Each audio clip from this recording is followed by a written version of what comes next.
Assalamu alaikum wa rahmatullahi wa barakatuh. There was an interesting roundtable meeting held, publicly held, just a few days after the Israeli bombardment of Gaza, and it included the head of the Saudi Sovereign Wealth Fund. It included the CEO of BlackRock, Larry Fink, Ray Dalio, Jamie Dimon, and a few other controllers of global financialized capital. They discussed the future of the global economy, and the future of the Middle East. Now, understand that these people, the people sitting at that round table, represent a floating national superpower that dwarfs the United States and any other country in terms of their power and control over policy. It's worth noting, I think, that no one at that meeting appeared particularly alarmed by the situation in Palestine and Israel. They were doing what you would expect them to do, which is to sort of plan around contingencies in all possible scenarios that might develop. You know, the potential of increased military spending and how that will compound inflation globally. How possible diffusion of terrorism around the world could lead to economic contraction, so on and so on. But it seemed to me that all of the concerns that they had around this issue were sort of technical concerns, marginal concerns, but that their overall sentiment was that the projected path forward that they see for the global economy was unchanged by current events. In other words, if the war continues, if the war escalates, if the war spreads, and if the war ends, none of that ultimately alters the trajectory of the economy and the plans of the OCGFC. Nothing happening in the region is inconsistent with what you could call their grand strategy.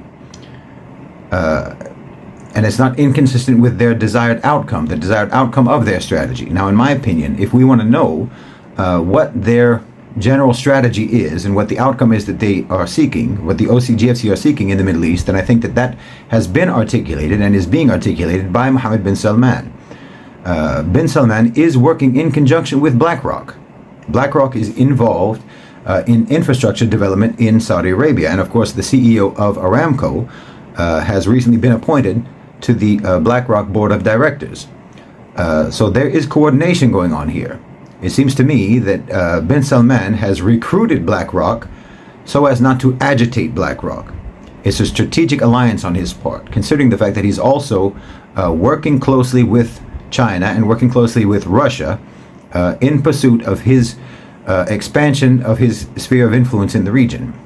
I've said before that Amin Nasser, the head of Aramco, who's sitting now on the board of BlackRock, his function is to be a sort of human shield for bin Salman.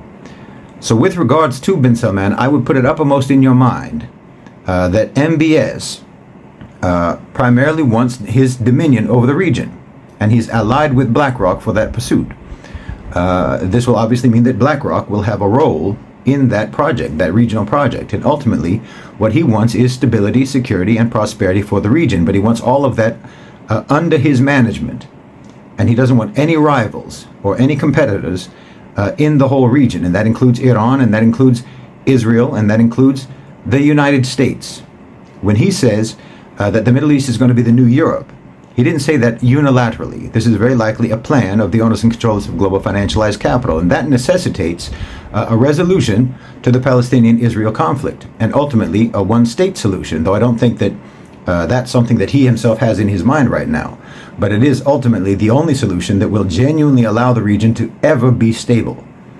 And this is why there's been an absolute tornado of diplomatic activity over the last 3 weeks between Saudi Arabia, Russia, China, Iran, Egypt, Jordan, and all of the BRICS nations. There's a coordinated effort to try to wrestle political control and diplomatic control over the Palestinian issue away from the Americans. They want to take charge of the mediation. They want to take charge of the resolution process to the exclusion of the United States, because they know that as long as the United States is in control of that process, there will never be a resolution. Everyone in the global South understands that. And I think that even BlackRock understands that. I think that the vision for the region, both for Mohammed bin Salman and for the owners and controllers of global financialized capital, will require an end to radical Zionism, to Netanyahu and his ilk. But I would also say that for Mohammed bin Salman, that vision also requires the destruction and the elimination of Hamas, because you can't have militant groups operating in your new Europe, even if they have exclusively become political parties like Sinn Féin, for example. Because Hamas would not reliably genuflect to the rule of bin Salman. So I think that bin Salman wants to see Hamas eliminated, and he wants the Palestinian Authority to be revived under his auspices. So I still suspect some level of involvement by the GCC, by Saudi Arabia, and by the UAE, some degree of involvement in the Hamas attacks of October the 7th, though this is purely speculation on my part. All I know is that those fighters somehow got better trained than they have ever been before, and they somehow got better equipped and better armed than they've ever been before. And somehow they have been able to execute operations with a level of efficiency and skill that resembles the militias that Saudi Arabia and the UAE have worked with in the past and are working with now, including Wagner. So yes, it's also not inconceivable that Russia has been involved from the beginning as well. I mean, Hamas officials just met in Moscow a few days ago, and they had meetings with Russian officials prior to the attack on October 7th, and they had meetings with bin Salman himself. But as I said, if bin Salman was involved in coordinating this in any way or had any involvement at all, then I think that his ultimate aim is to set Hamas up for destruction, because he wants to see them eliminated. There's only one way that this conflict can end, like all conflicts. The only way that it's going to end is with negotiations and the resumption of some sort of peace process. What bin Salman, what Russia, what China, and all of the BRICS nations want to see, and very likely what BlackRock wants to see, is for the negotiations to be conducted via an international conference, not through a U.S. brokered agreement. I think that they want the U.S. out of the equation. Now, whether the peace process gets underway soon, or whether it follows an escalation of the war or an expansion of the war, or even if it follows a war against Iran, I think that the owners and controllers of global financialized capital are prepared for all contingencies, which is why no one seemed particularly concerned about the exact way that this conflict is going to unfold at that roundtable meeting, because all the contingencies end up at the same place: a non-U.S. brokered peace process for a final settlement agreement on the Palestinian issue. You know, I've been saying for quite some time now that the transition to the global south that we're living through is going to be volatile. Nations are going to grapple with recalibrating their policies and their perspectives and their entire paradigm for how they approach the world. It's going to be an uneven and a rocky process. This is partly due to the fact that the dominant global power in the world is a covert power, the owners and controllers of global financialized capital, and their relationships with governments is discreet, it's opaque, and they're condescending towards states and politicians. I think they'll often communicate through hints, like, for example, and codes.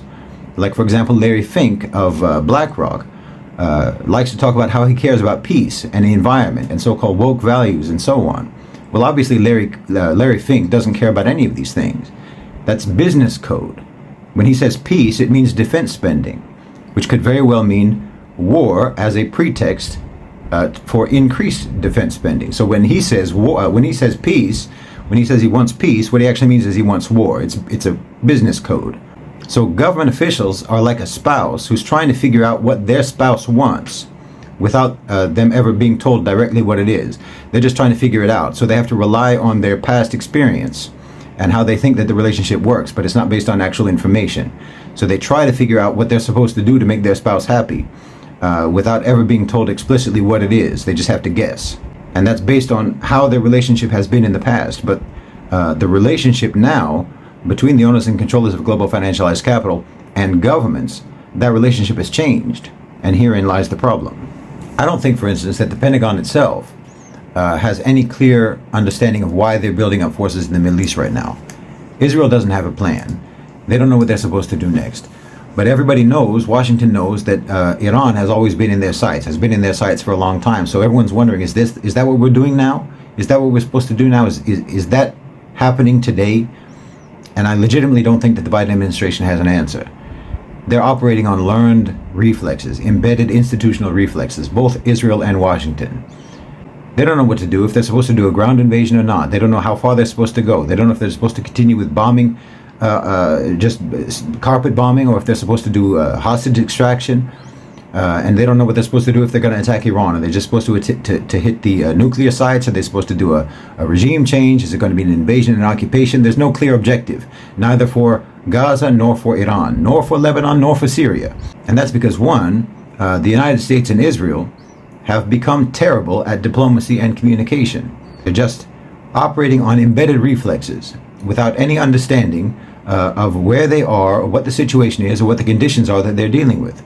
And two, because the OCGFC are no longer communicating or coordinating exclusively with the US anymore, or exclusively with the West anymore.